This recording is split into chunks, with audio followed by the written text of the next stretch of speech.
Made a comment about how ridiculous Lauren Boebert was, and this person chimed in and says that he knows her in real life and it's all just an act that you see. In reality, she's kind and humble. Yeah, she seems about as kind and humble as Kanye at an award ceremony. And I'm like, you do realize that that's worse. That's genuinely worse than if she's just a fucking moron and actually believes the shit that she says and does. Because, like, if she's dumb enough to believe the shit that she's saying and doing, then, I mean, it's not an excuse, but at least you can give her the fact that it's misguided. But if it's an act, if she knows that all the things that she's saying and doing are bullshit and she's doing them to rile up people and cause division and incite violence, that's literally criminal, right? Like, you understand why that's worse? And then when I point that out, you blame the mainstream media because you guys have zero original thoughts. The mainstream media takes her out of context. Oh, poor Boebert. They just show the things that she says and does. And if, you know, they didn't do that, it would paint a different picture. This is such a tired trope of people trying to defend the indefensible. You don't have anything of merit, value, or substance to defend the points you're trying to make. You jump back to the scapegoat sound bites that have been spoon-fed to you by mainstream media talking heads like Constipated Carlson. When I point out that if you've watched 5 minutes of any of my content, mainstream media definitely isn't the source of any of my perspectives, that my perception of Boebert comes from Boebert herself, and her portrayal of herself in the media is of her very own making, especially if what you say is true and it's all an act. And when I pointed that out, you say that you're sorry that I'm misguided while providing absolutely no support for that ridiculous claim. But hey, I'm an open-minded guy who's always willing to be proven wrong. So I'm going to share some things that have shaped my opinion of the apparently kind and humble Lauren Boebert, and let you fill in some of the missing context that, despite being pretty good with Google, I can't find anywhere, that paints the picture of this great lawmaker you view her as, despite having passed 0 laws because she seems to need to spend more time grandstanding with her Glock than doing her job. Not that I'm complaining. I'll take her being a dancing monkey over an effective legislator any day. So let's get into it. From the mainstream media source of her,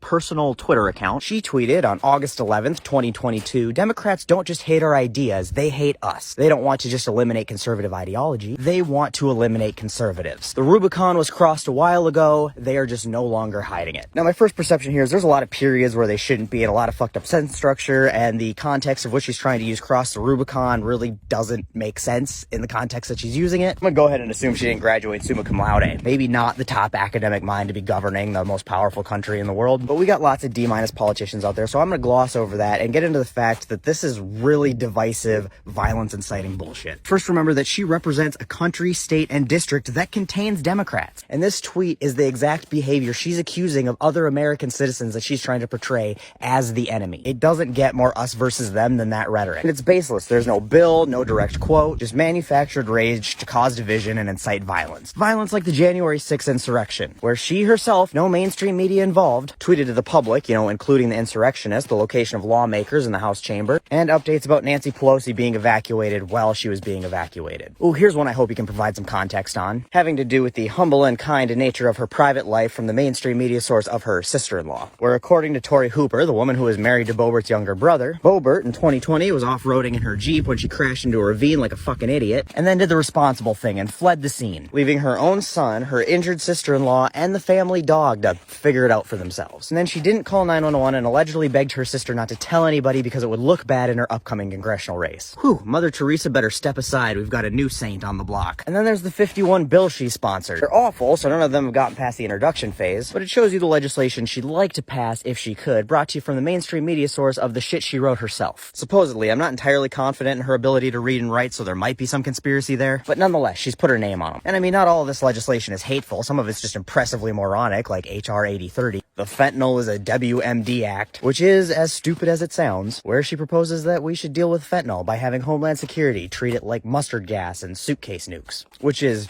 creatively stupid. I'll give her that. And there's HR 9575, no taxpayer funds for illegal alien abortions, a bill to address a totally real and not completely made up problem. It pairs really nicely with HR 6621, no taxpayer funds for illegal immigrants act. So I'm confused. Are they coming over here to have anchor babies or abortions? Now, if the undocumented immigrants are forced to have the babies because they can't have an abortion, because then the baby's an American citizen, but the parents aren't, so how are you going to separate, you know, who gets the tax funding, how the kid gets it, but the parents don't? Or do we deport the parents and stick the kids in a foster care system, because we know we don't actually give a fuck about kids once they're outside of a woman and can no longer be used to control her body? Oh wait, we can't deport them because that requires taxpayer funds to be used on undocumented immigrants. Man, can you believe that none of these well thought out bills have gotten passed? Oh, and then there's HR 1613, Stop the Biden Caravan Act, introduced on March 9th, 2020. 2021, you know, a little over a month after Biden had been inaugurated. For being a dementia-riddled old man, he could sure organize a caravan in record time. And she didn't specify, but I have to assume this is a different caravan from the one that had been coming up the entire, you know, Trump administration. Oh, and then there's HR 680, where she wants to impeach Biden for following through with Donald Trump's pullout plan from Afghanistan. And then there's House Amendments 113 and 114, which is just there to protect the children from trans kids, you know, participating in sports or going to the bathroom. Because, you know, unlike her husband, who shows his wiener to children in bowling alleys, she knows that the real danger to children is where other children pee. Which also makes me wonder if her husband pleading guilty to lewd exposure to minors is where she got the inspiration for the name of one of her newer bills. HR 870, Exposing Lewd Outlays for Social Networking Companies Act. Guy she's married to likes lewdly exposing himself. She likes writing bills about lewdly exposing things. Coincidence? You tell me. I actually don't know what that bill's about yet because the text isn't available on congress.gov, but I'm sure when it does become available, everybody who does read it will become measurably dumber as a result of it. Anyway, I look forward to you enlightening me on all the context that the mainstream media somehow magically withheld from me despite me not getting this information from them, and repainting my perception from human tramp stamp to the kind, humble saint you apparently view her as.